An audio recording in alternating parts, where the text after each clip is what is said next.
Na presente tradução, encontra-se o nome de Deus sob a forma de Yahvé. Vê Gênesis 2, 4 mais. Essa forma usada há certo tempo em numerosas traduções apresenta alguns problemas. Sabemos que no hebraico original apenas as consoantes eram escritas. As vocais tardiamente colocadas pelos maçoretas são as do termo Adonai, Senhor, que devia ser pronunciada, pois o nome de Deus era considerado demasiadamente santo para ser proferido. A vocalização Yahvé é uma reconstrução hipotética de um nome cuja pronúncia real não era mais conhecida. O mesmo acontece com a vocalização Jeová, mais próxima da de Adonai, mas que não corresponde melhor à forma primitiva. Diversas soluções foram propostas para marcar o caráter impronunciável do nome divino. Algumas traduções substituíram esse nome pela fórmula O Senhor, como a 70, que traduzia Kairos, e a Vulgata, que traduzia Dominus, ou ainda o Eterno. Outras se contentaram em suprimir as vogais, mantendo simplesmente o tetagrama YHWH. Conservamos aqui a forma corrente Yahvé, mas na leitura pública e mais ainda em ambiente litúrgico é recomendável dizer o Senhor.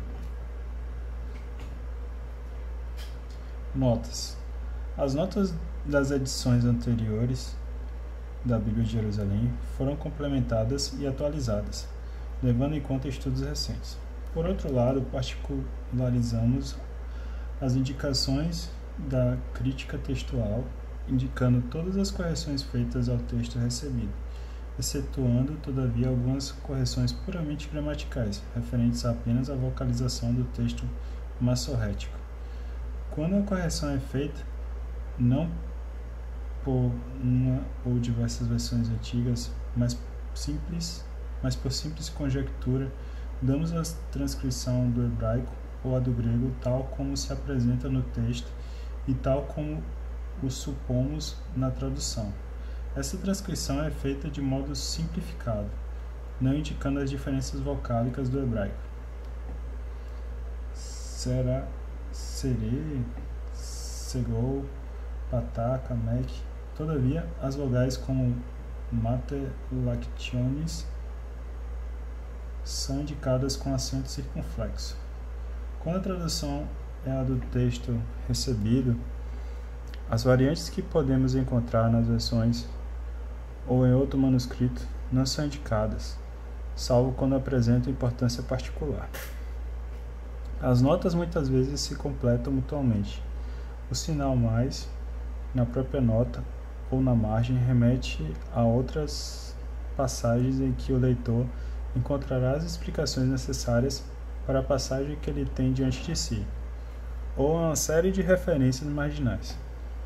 Esse sinal remete principalmente às notas sintéticas, ou notas-chave, que fornecem tanto a explicação de um termo técnico, que aparece muitas vezes na Bíblia, quanto um resumo do conteúdo e do desenvolvimento de uma noção ou de um termo importante na história da revelação. Por exemplo, resto.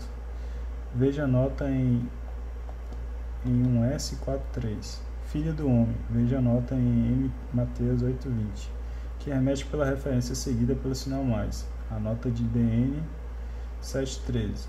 No final do volume é fornecida uma lista alfabética dessas notas importantes. As aplicações gerais referentes a um livro ou a um grupo de livros são dadas nas introduções, cuja leitura é pressuposta à leitura das notas. Um quadro cronológico no final do volume apresenta as datas e as sequências históricas, assim como as correspondências com a história geral, importantes para a compreensão de certos textos. Mapas esquemáticos situam os lugares mais importantes e apresentam o quadro geográfico geral da história sagrada.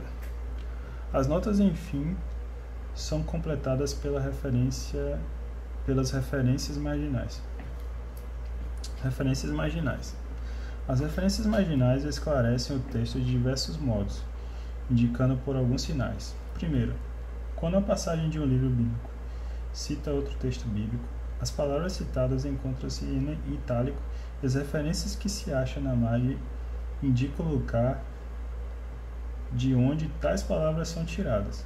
Segundo, quando duas passagens bíblicas têm entre si uma relação literária, seja porque uma é a fonte da outra, seja porque ambas têm uma fonte comum, remete-se uma a outra com a referência marginal, precedido do sinal igual.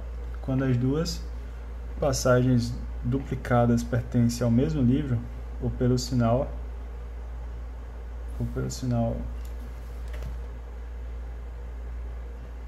duas barras, quando as duas passagens paralelas pertencem a dois livros diferentes. Então é igual quando é o mesmo livro e paralelas quando são livros diferentes. Terceiro, quando a passagem bíblica for citada ou usada por um livro mais recente, principalmente quando o texto do Antigo Testamento for citado pelo Novo Testamento, dá-se a mais referência a este último precedido do sinal seta. Quarto, a simples referência na margem de uma passagem em caracteres romanos e sem nenhum sinal que a preceda indica um texto cuja aproximação com a passagem em questão é útil. Se o sinal mais segue tal referência, isso indica que lá se encontrarão quer outras referências sobre o mesmo tema, quer uma nota útil para a passagem que se lê. É assim que se remete particularmente às notas-chave. Por exemplo, na margem de uma passagem profética que menciona o resto de Israel, encontramos a referência 1S, 4,3+, que remete à nota sobre IS 4.3, onde tal noção é explicada. Uma referência seguida pela letra S remete ao mesmo tempo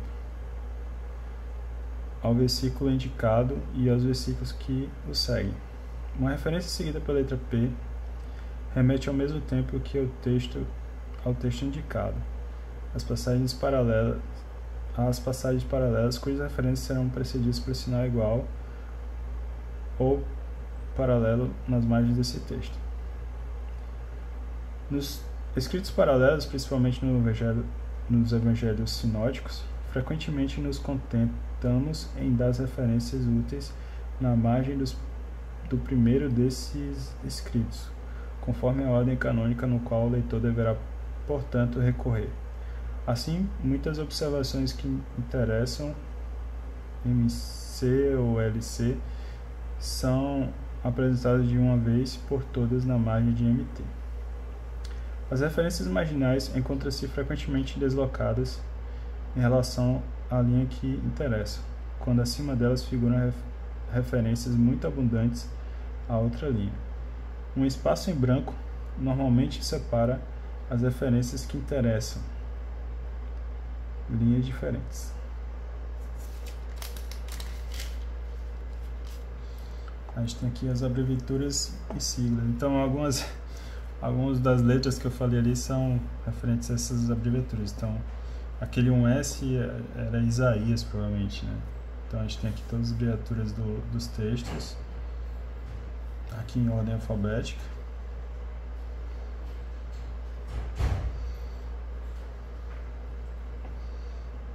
As citações são feitas do seguinte modo: a vírgula separa capítulo de versículo. Exemplo: GN 3,1. Livro de Gênesis, capítulo 3, versículo 1.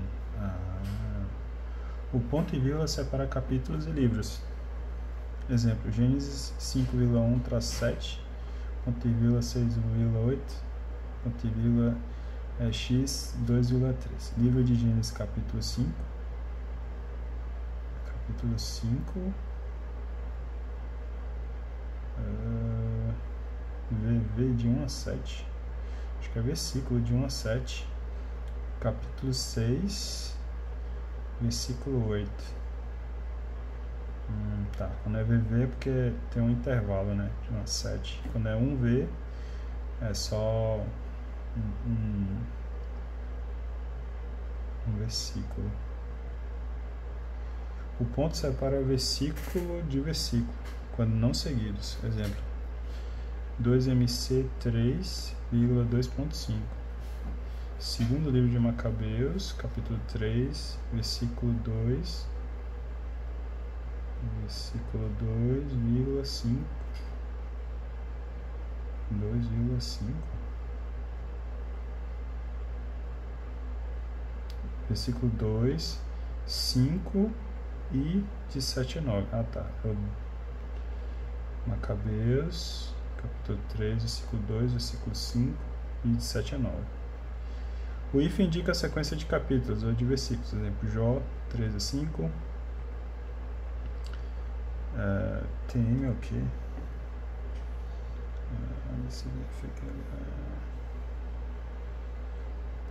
TM, Timóteo. 2 Timóteo. Segundo Timóteo, segundo capítulo, versículo 1 a 6. Mateus, primeiro capítulo, versículo 5 a 12.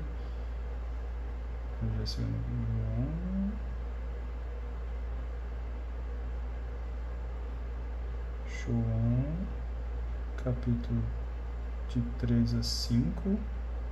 Ensino epistolar a Timóteo, capítulo 2, versículo de 1 a 6. Evangelho do Senhor Mateus, do capítulo 1, versículo 5 ao capítulo 12, versículo 9.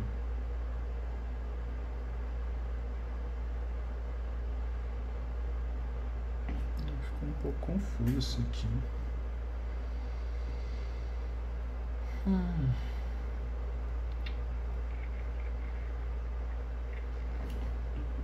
Capítulo 1, versículo 5 ao capítulo 12, versículo 9. Mas esse aqui.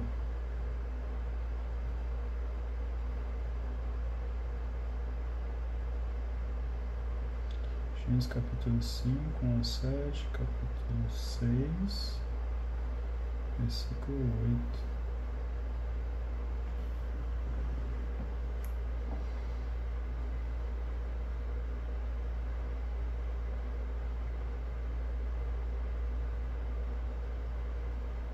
Ficou ambíguo esse negócio aqui.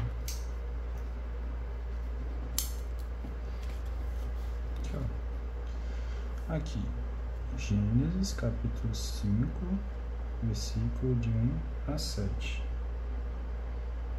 Capítulo 6, versículo 8. Aqui, Mateus, capítulo 1, versículo 5. Aqui deve ser do versículo 5 a 12, né? Igual esse daqui.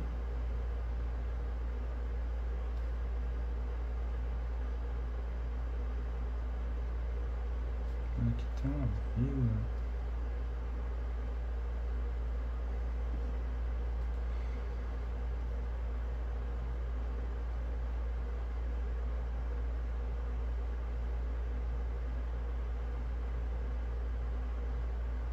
Acho que deve ser muita vírgula, né? Anterior separa capítulos. Como é ambíguo. Ambíguo.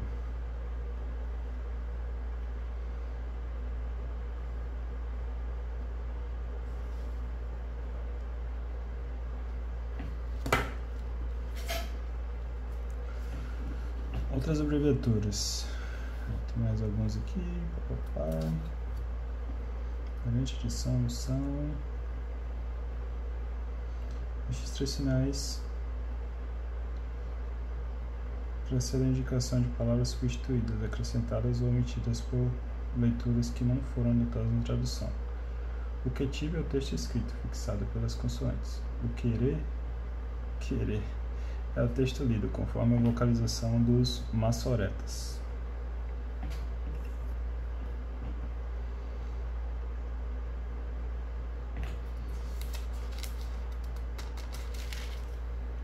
Aqui a gente tem mais um mapa aqui, né?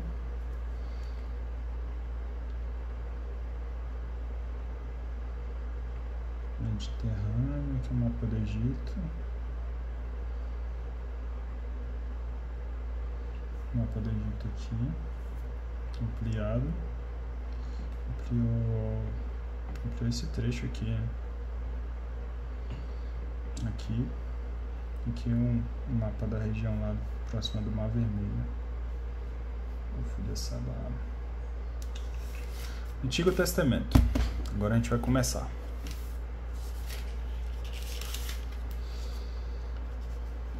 Pentateuco. Introdução ao Pentateuco.